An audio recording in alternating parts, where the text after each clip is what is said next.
The woman who runs after money in the street is a vampire who has lived 500 years and is still beautiful. Her favorite person is the one who invented sunscreen. This allows her body to look slightly more normal in the sun. No matter who she bites, the blood will turn into rubies. But even so, Ren is a true vampire, having lived for 500 years without any savings to buy pig's blood to eat. She had to rely on coupons. The meat seller would occasionally give her a little meat to eat when he felt sorry for her. After the landlord raised the rent of her house, she had to go out on the street to give out flyers to her beauty store. Ren competed with others in front of the subway station and chasing a bill around. 너라도 해줄까? 분장? It seems that this woman is really some kind of mental disorder. Ren saw has some young man on her way home. The most important thing is that Lee smells like the blood Ren misses. It reminded her of her former best friend. She was such a wonderful, gentle girl. Then there was a knock on the door. It turned out to be Lee at the beauty store. He had an audition and wanted to come to the store to ask the clerk for help with his makeup. His fragrance kept going up Ren's nose. Oh my god, I can't stand it. She plugged her nose and did Lee's makeup, but her beautiful face kept dangling in front of Lee's face. Lee couldn't stand it anymore. Just as Rain was about to come up to Lee's neck, the door was burst open by the landlord. She scolded Ren. It turns out that Lee is the landlord's son. She wanted her son to inherit the family business, but he wanted to go into acting. The beauty store instantly turns into a martial arts studio. Lee wants to audition, but the landlord doesn't agree. In the end, it was Ren who used the one-thumb massage to subdue the landlord. She promises the landlord that she will never do Lee's makeup again. In the evening, Ren comes back from handing out flyers.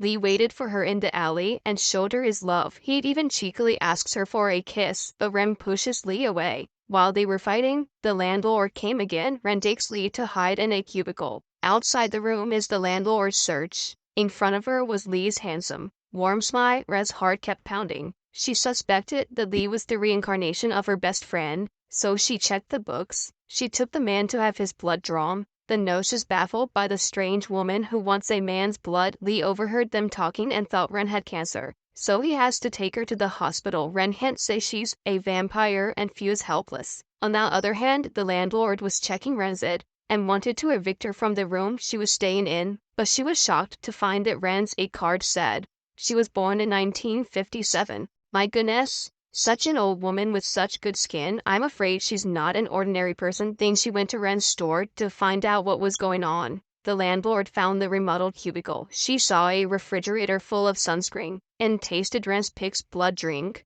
Ren had no idea what was going on in the room, which is why she went to Lee's audition. Watching Lee's awkward performance and scene on stage, Ren couldn't bear to continue to enjoy the dance and had to run away. 나도 느낌이 온다. 이번엔 죽을 수도 있을 것 같아. 창피해서. Lee followed her all the way to the beauty store. Ren told Lee the story of her best friend. Anna was always there to support her when she got bad. She also accompanied Lee to the scene. This time, Lee didn't dance awkwardly. Instead, he confessed his love to her. They couldn't bear each other's affection anymore and hugged each other. The smell of Lee's body stimulated Ren when she came to her senses. Her mouth was covered with the man's blood. The drops of blood turned into rubies on her hands. Looking crystal clear, the owner of the blood was already unconscious. Ren looked at the rubies and thought of her best friend. She was the one who caused the death of her best friend by sucking blood out of control. Ren carried Lee out of the house before she could put on sunscreen. Her skin was festering in the sun. Her strength was getting low and she was sweating profusely. She finally collapsed to the ground, unable to hold on. The warm sun was now burning her. She closed her eyes. Lee's body was fine, and he was soon healthy again. Only the 2 holes in his neck kept reminding him who he had met, what had happened. He waited for days at the beauty store before he saw Ren. By this time, he knew Ren was a vampire, but he didn't mind. He had the audacity to offer his neck to her and live and suck the blood, just like when he asked for a kiss.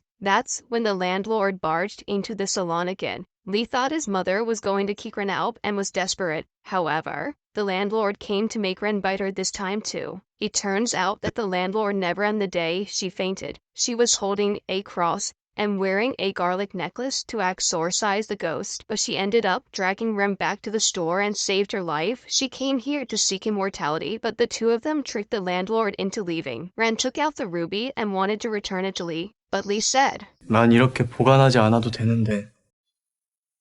난 지금 여기 있잖아. This is the end of the story. The vampire who lived for 500 years and man got together. It's a romance about vampires. Some people think that a vampire's immortality and youthfulness is what they want to look like, but how can vampires be that easy? They are born without a choice and cannot die, and can only watch the people around them grow old or die one by one, but they are always young. How torturous it is to feel alone and to live in the world for thousands of years. If I were to experience this, I would probably go crazy. So what do you think about immortality?